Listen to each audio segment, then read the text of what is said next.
They don't need to go away, says Jesus. You give them something to eat. How would you have felt in that situation? You've got a great crowd of people. Imagine if you were one of the disciples and you're thinking, these people are hungry. They need something to eat. To be honest, we're getting a bit hungry as well here. Tummy's starting to rumble and all that. And, well, there's probably some shops in the village. So the best thing is let's go away, send them away, go and get some food and come back. And Jesus says, no, they don't need to go away. You give them something to eat. How would you have felt? Well, I would have been a little bit nervous because I know that Jesus is good and he's done miracles before, but until you see something happen, you're never quite sure whether it really will happen. And surely the disciples were just being sensible. Send those people away. Let's do this the simple way. Isn't it tempting when someone asks you for something to move them on? Somebody says to you, oh, do you know the bus times? You say, well, there's a timetable just there on the bus stop. Or, do you know the way to the police station? Well, if you go down the road, there's a map there. You're sort of pointing people, aren't you, to the next place where they can get information. And it's so tempting sometimes always to move people on. Well, I'm hungry, I need some food. Well, there's a chip shop down the road, that's fine. You wouldn't reasonably be expected to give out food just like that. But here's Jesus saying, no, you give them something to eat. And they're probably thinking, well, I don't know what you've got, but I haven't got much myself. I don't think it's going to stretch round. But it did challenge me when I read this passage. How often have we just pointed people somewhere else straight away without thinking, well, what's God doing now? What's God going to give me so I can help this person? It doesn't have to be food. It could be anything. When I was a parish lay assistant, this is years before I was ordained, I was working in a busy church office in South London. And I remember so many of the inquiries we got on the phone were about the church hall.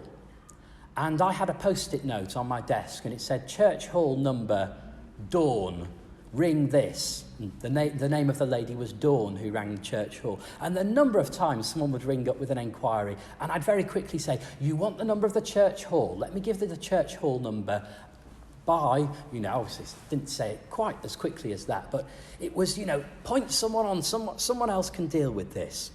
And that was just a practical instruction. The church hall's got a different number. You need to ring the parish hall number. But we've got to be so careful that we don't always send people somewhere else. What is it that someone needs that I can help them with right now?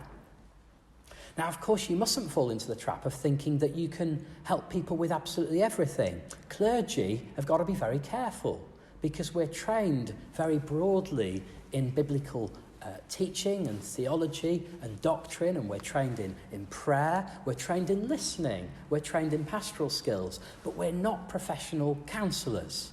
And most of us aren't professional academics either. Quite often, we need to point people somewhere else. It's the case for GPs, isn't it? A GP, a general practitioner, well, the clue's in the name. The job of the GP is to know about everything up to a point. But actually there comes a point when you see your GP and he says, right, I'm going to point you to someone else now who can help you and who can give you some special advice and some special treatment. So we can't always solve everyone's problems ourselves. And yet we've got to ask that question in any situation, what's God doing here? What's he doing now? In me and through me? What does he want me to do to help this person? And as a Christian, the most powerful thing you can do is you can pray. All of us can pray. You don't even physically need to be with someone to pray for them. You can pray over the phone. You can pray at a distance. If you trust God, it's amazing what he will do through your prayers. But you've got to trust him. And you've got to be prayerful. You've got to spend time with him to allow him to be at work. And that means we have to be patient. We've got to wait there in the moment sometimes and give that situation to the Lord in prayer. And we've got to remember that God is always at work long before we do anything. The One time, Archbishop of Canterbury, Rowan Williams, once summarised the job of the church. He said, the job of the church is to see where God is at work and join in. See where God is at work and join in. Now, if you apply that to everything, you wake up in the morning, what a beautiful day. There's God at work. Let's join in. How's God at work this morning? Well, he's brought all these wonderful, not smiley people, but, wonderful people to church, and I'm going to join in. What's God doing? How can I join in? And in that situation, what we call the feeding of the 5,000, Jesus wanted everyone to stay together and eat together. He wanted the fellowship to continue. He didn't want the party to end. That's why he said, don't send them away, keep them here. You remember the first recorded miracle of Jesus in the Bible, in St. John's Gospel, was turning water into wine at the wedding feast in Cana. His first miracle was to keep the party going, to keep the fellowship going. He wants us to keep together, to stay together, and to eat together. And in normal circumstances, we'd be doing, we'd at least have a biscuit, wouldn't we, after the service? We can't do that today. We don't know when we'll be able to do it in the future, but we can be together, we can pray together, and one day we can have coffee and a biscuit together as well. God wants us to be together, and he wants us to trust in him to provide for our needs. Now, lockdown has been really hard because lots of people have withdrawn from one another, even from their closest friends and family, and that's been really difficult, really painful actually, for some people. But I think during this time we've perhaps just learned how precious one another are, and we've realised that we can't take that for granted. But the truth hasn't changed. God wants us to be together. He wants us to have friendships. He wants us to be close to our families. He wants us to stay together.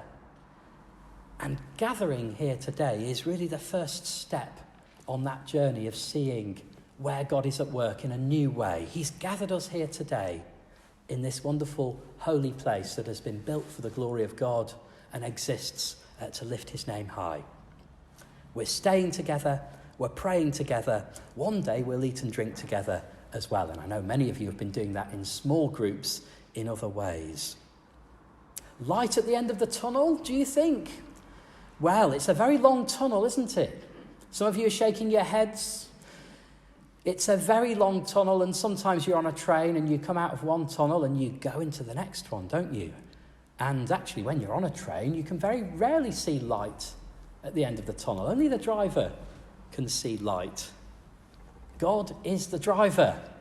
He knows that light. He's driving towards it. He's driving us towards it.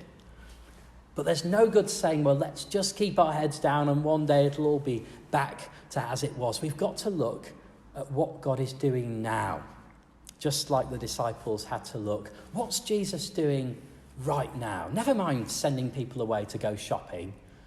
Go away, come back, we'll sort this out. No, what's God doing right now? The feeding of the 5,000 is in some ways an amazing and impossible miracle. None of us can quite imagine how it happened. But it's actually really just a tiny, tiny glimpse of what God is doing. If God can give all those people food, more than enough food, through that tiny amount that was provided, what can he do in our lives? What can he do with the small amount that we offer him? What's he going to do in us and through us, and even despite us, because so often we get in the way, don't we? Wherever you find yourself, wherever you are, whatever you're doing, look to see where God is at work and join in. And if you do, you'll never be disappointed. In fact, you will be amazed and surprised. When you look at the cross, and isn't it wonderful to be back in the parish church and to see the lovely east window? You look at the cross, you see where God is at work. Right in the midst of life's pain and suffering and sin, and sorrow. He didn't go away to go shopping and think of another option. He put himself right there. Here I am, laying down my life for each one of you. That's where God is at work. He loves you so much that he put himself there for you to give you life, new life in all its fullness. And we meet on Sunday, the first day of the week, the day of resurrection, which Christians have been doing every day and every week, especially on Sundays for 2,000 years, because we know that Jesus is alive and he's with us now by his Spirit.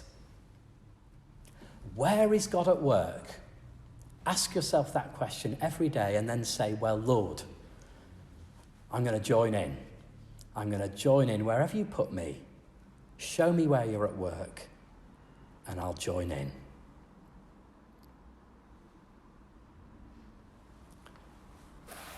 We're going to listen to our anthem now. You'll find the words on the order of service. Very famous text from St. Luke's Gospel. And it's a song that was sung originally by somebody who waited in God's presence. In the temple, Simeon waited to see God at work. And at that moment when Jesus was brought in, the baby Jesus, to be presented, he recognised him as not just an ordinary baby, but the greatest gift the world had ever received, the light to lighten all people, including you and me. He had to put himself in that place and ask that question, where is God at work? He's at work here. And Simeon knew that when he'd met Jesus, he could depart in peace, not just from the temple, but from life itself. He was an old man. And it's no coincidence that this music is often used at funerals. It's a wonderful text, and we're going to hear it now in a beautiful setting by Stanford, and that will lead us into our prayers.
To be